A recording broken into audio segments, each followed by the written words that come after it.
فقال الله تعالى في كتابه الكريم: أعوذ بالله من الشيطان الرجيم. يا أيها الذين آمنوا اتقوا الله حق تقاته ولا تموتن إلا وأنتم مسلمون. وقال النبي صلى الله عليه وسلم: اتق الله حيثما كنت وأتبع السيئة الحسنة تمحوها وخلق الناس بخلق حسن. أما بعد، معاشر المسلمين jamaah salat subuh Assalamualaikum. Alhamdulillah, di pagi yang penuh dengan keberkahan ini kita bersyukur kepada Allah Subhanahu wa taala, di mana Allah Subhanahu wa taala masih memberikan kepada kita berbagai macam nikmat, baik nikmat iman, nikmat Islam, nikmat kesehatan, nikmat kesempatan. Dan Masya Allah, kita bersyukur kepada Allah Subhanahu wa taala karena di pagi hari ini kita awali dengan amal saleh, dengan kebaikan. Ini sebagai bentuk wujud syukur kita kepada Allah Subhanahu wa taala yang masih memberikan kepada kita kesempatan untuk melakukan amal saleh.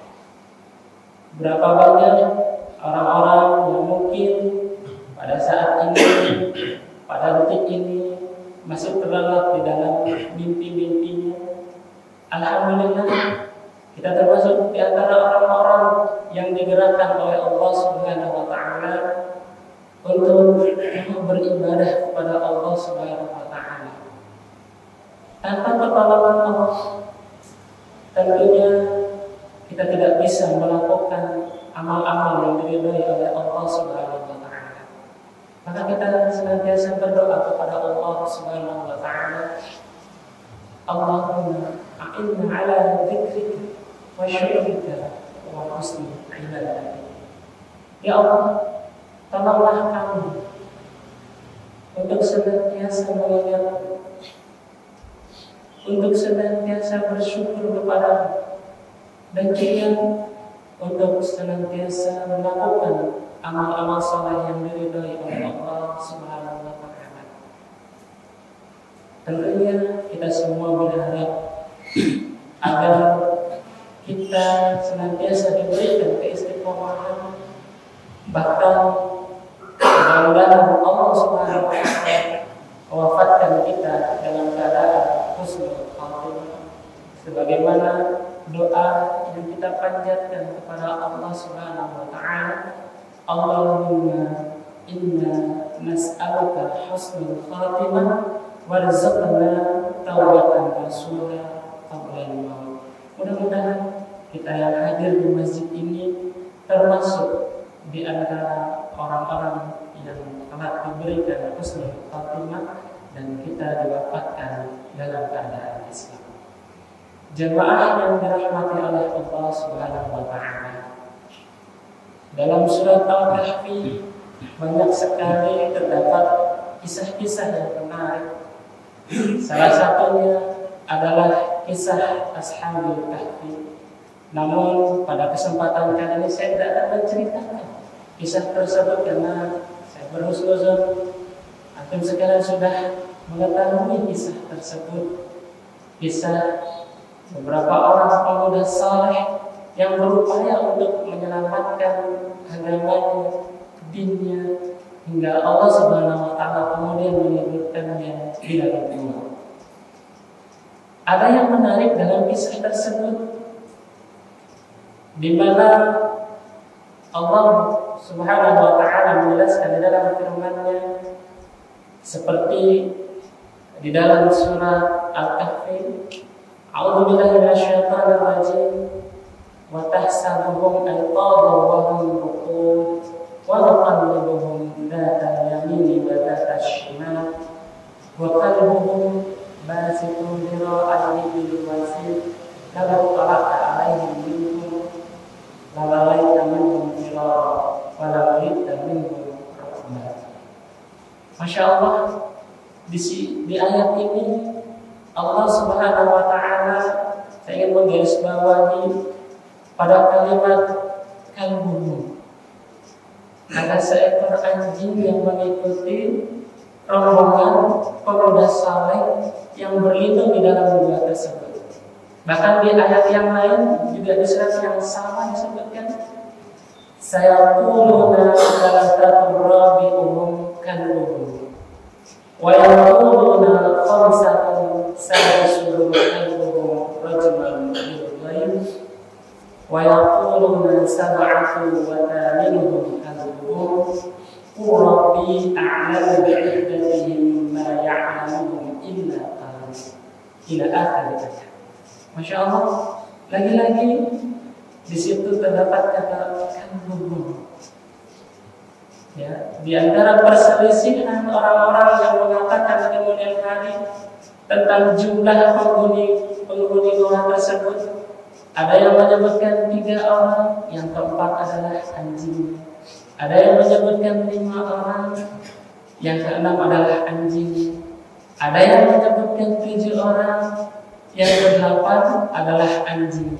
Masya Allah, kalau kita perhatikan, ini mohon maaf kata kalb atau anjing gitu ya, ini ketika kita mendengar kata itu pasti konotasinya negatif.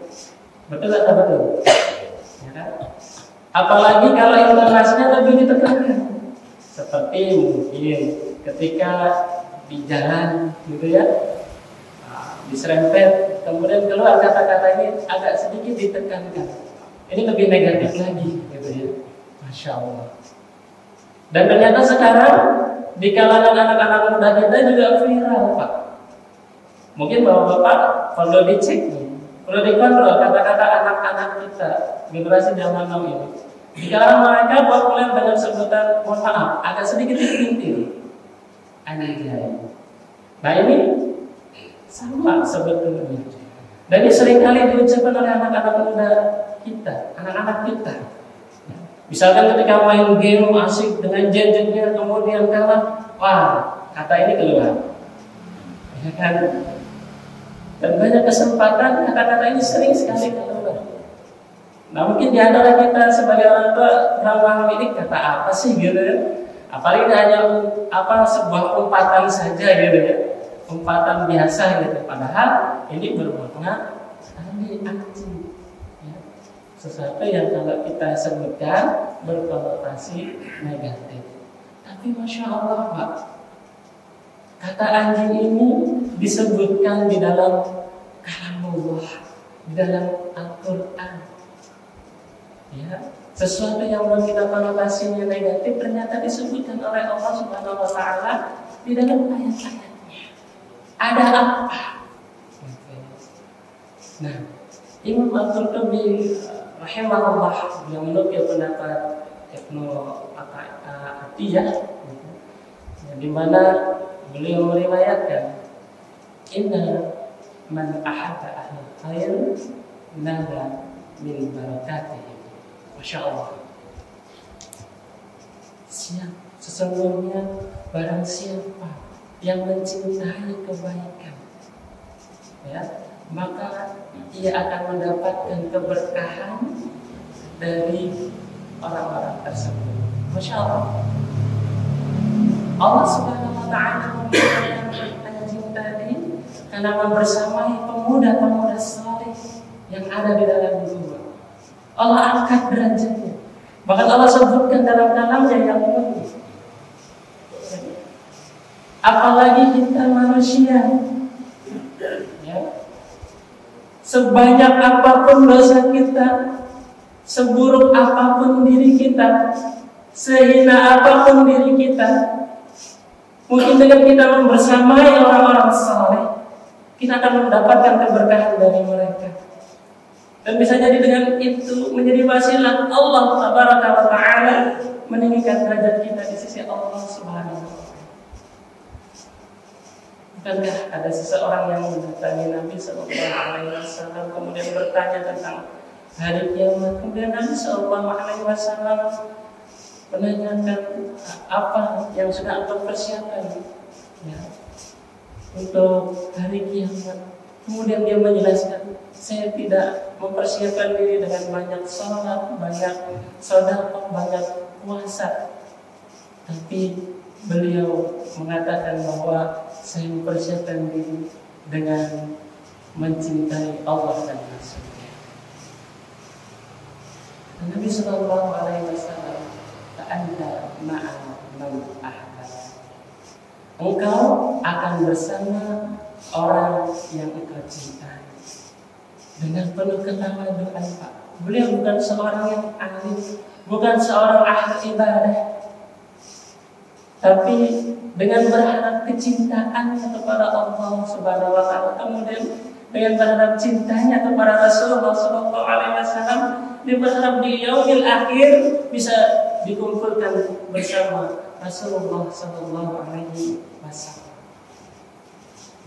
Begitupun juga kita, kalau kita berupaya untuk mendekati orang-orang saleh, paling tidak kita ke bawah saleh.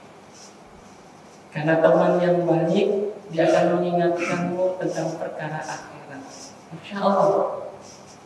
Jangankan itu, Pak, memandangnya saja. Seperti saya memandang bapak-bapak ini, Masya Allah, mengingatkan saya akan akhirat.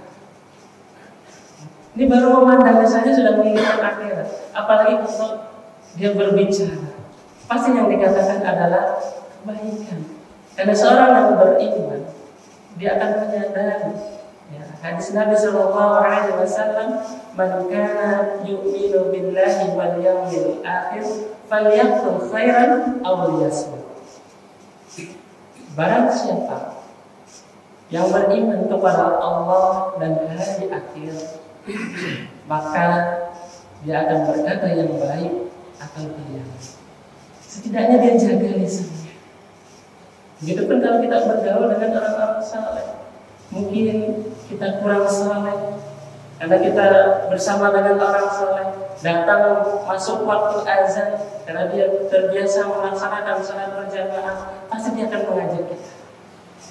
Saudaraku, azan sudah berkumandang, ayo kita sebentar sejenak menghadap Allah Subhanahu wa taala, kita mampir ke masjid. Mungkin kita jarang ke masjid, tapi karena bersama dengan orang saleh, sabar bersama orang saleh, akhirnya kebawa saleh. Insya Allah, ini keberkahan demi keberkahan yang Allah Subhanahu wa taala berikan ketika kita bersama orang-orang yang senantiasa berbuat kebaikan. Bapak bisa bayangkan sebutir kerikil yang sangat kecil, kira-kira ada nggak Pak nilainya?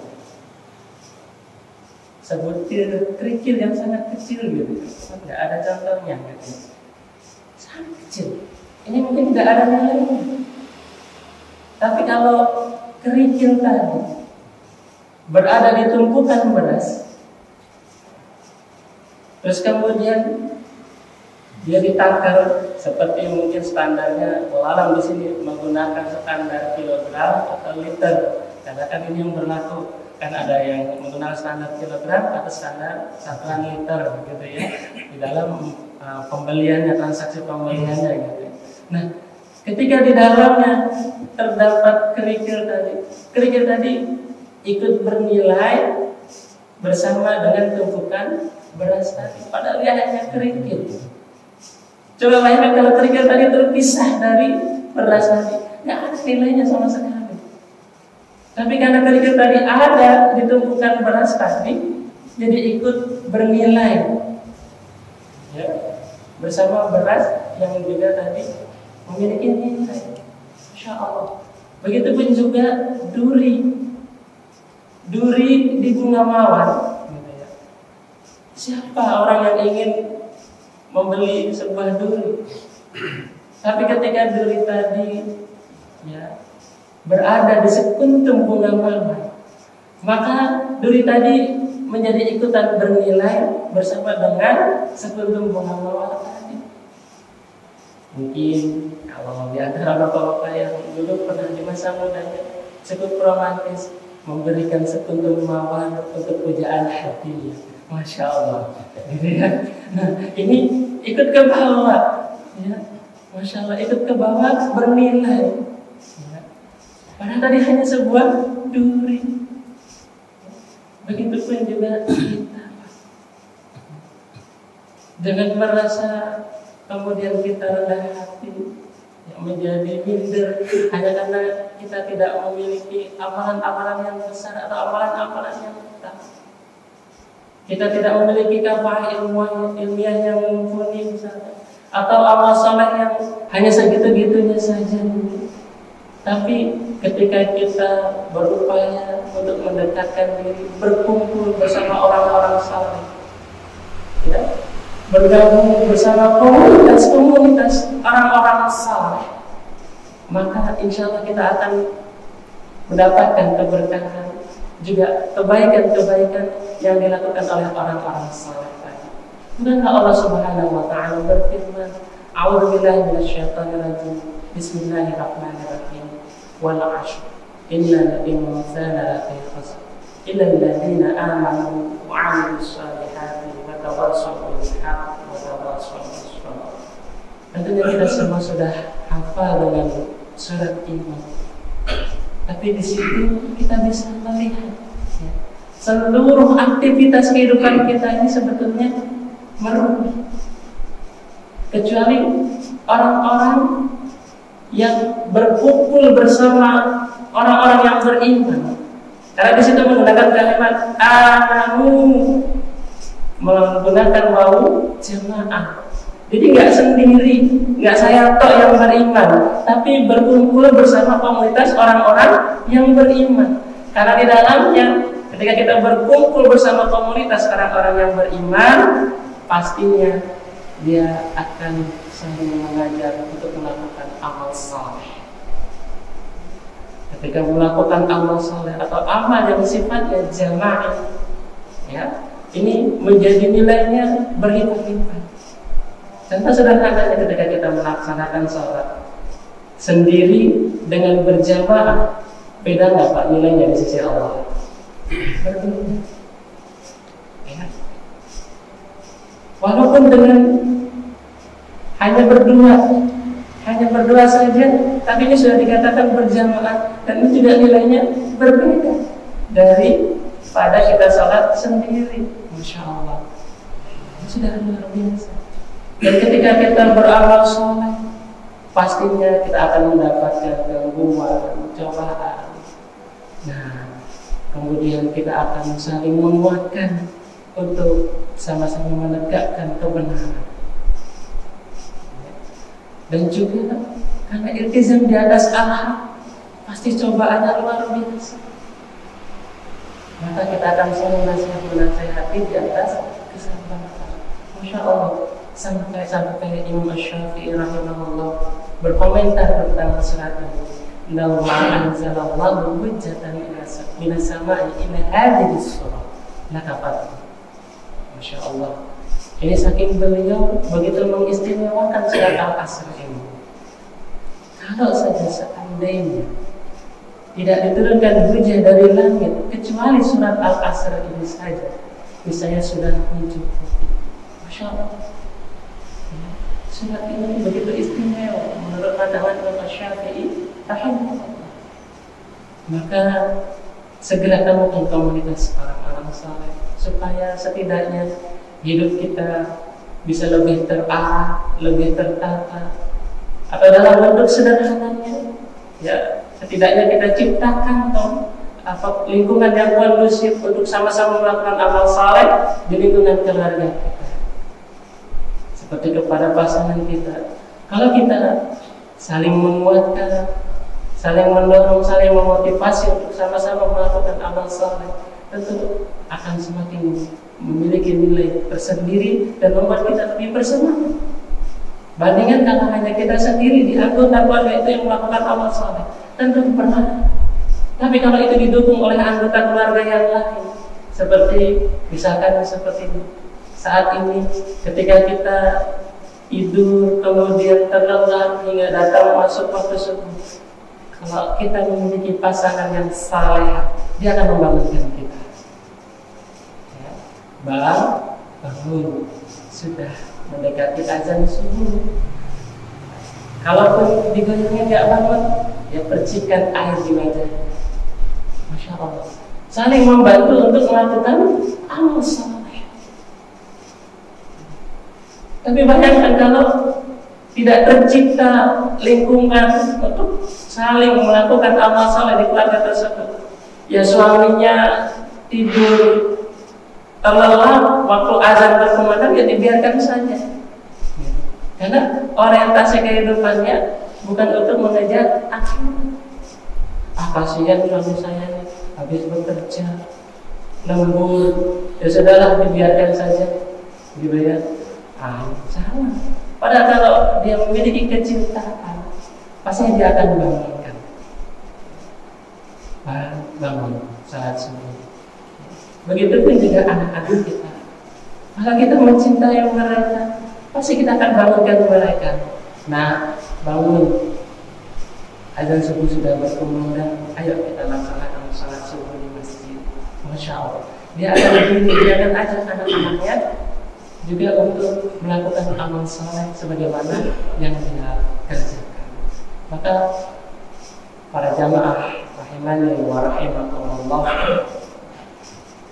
pada kesempatan yang berbahagia ini, saya mengajak diri saya dan juga jamaah sekalian, ayo mari kita berkumpul, kita dekati orang-orang saleh. Setidaknya, kalaupun kita belum menjadi orang yang saleh, dengan kita mendekati orang saleh tadi, mudah-mudahan kita mendapatkan keberkahan dari para orang saleh tadi, sehingga setidaknya kita bisa terangkat derajat kita walaupun sedikit, ya, hanya karena kita mendekati orang-orang saleh, membersamai mereka. Bahkan kalau perlu, apapun yang bisa kita lakukan, baik tenaga kita, atau harta kita, atau pikiran kita, sumbangkan. Boleh jadi itu memiliki nilai di sisi Allah. Ya, imma tenaga yang kita keluarkan ada nilainya di sisi Allah. Ya. Betapa banyak para sahabat dan ulama lain di antara mereka ada yang tidak memiliki harta, ya, tapi mereka tetap berupaya bagaimana mendampingi Rasulullah SAW, membersamai Rasulullah SAW, sebagaimana salah satu contohnya seperti Zaid bin Haritsah atau Abu Hurairah. Masya Allah, Abu Hurairah ini salah seorang sahabat yang masuk Islam belakangan. Tapi kalau bapak buka kitab-kitab hadis, An Abi Hurairah radhiyallahu anhu, banyak sekali ya sanad hadis itu berasal dari beliau. Masya Allah. Kenapa? Karena membersamai Rasulullah SAW. Bahkan doa yang sangat patuh, sampai-sampai nggak ada makanan sesuatu yang dia makan. Bahkan dalam satu kesempatan orang mengira saking nahan laparnya, dikiranya dia memiliki air, padahal dia sangat-sangat lapar. Ya, di depan masjid sampai jatuh berguling-guling sampai menahan. Padahal dia sedang lapar. Orang-orang mengira dia memiliki air, padahal dia sedang menahan lapar. Tapi karena dia senantiasa berupaya untuk mendampingi Rasulullah SAW, dia perhatikan, ya, bahkan didoakan secara khusus oleh Nabi SAW. Yang mana sebelumnya Abu Hurairah bukanlah seorang yang hafalannya kuat, bukan. Namun karena sebuah doa dari Nabi SAW, di mana beliau berdoa, Allahumma inni as'aluka ilman la yansa. Kemudian diaminkan oleh baginda Nabi SAW. Kemudian semenjak itu sahabat Abu Hurairah radhiyallahu anhu mudah untuk menghafal apa yang beliau lihat, apa yang beliau dengar dari baginda Nabi SAW. Mudah-mudahan kita termasuk di antara antara orang-orang yang mencintai ahli kebaikan, dan mudah-mudahan kita diberikan kekuatan oleh Allah Subhanahu wa taala untuk bisa membersamai mereka, dan mudah-mudahan kita diwafatkan bersama orang-orang yang senantiasa berbuat kebaikan. Aku qouli hadza wa astaghfirullah li wa lakum innahu huwal ghafurur rahim. Subhanaka Allahumma wa bihamdika asyhadu an la ilaha illa anta astaghfiruka wa atubu ilaik. Hadallahu wa iyyakum ajma'in wa aqulu assalamu alaikum warahmatullahi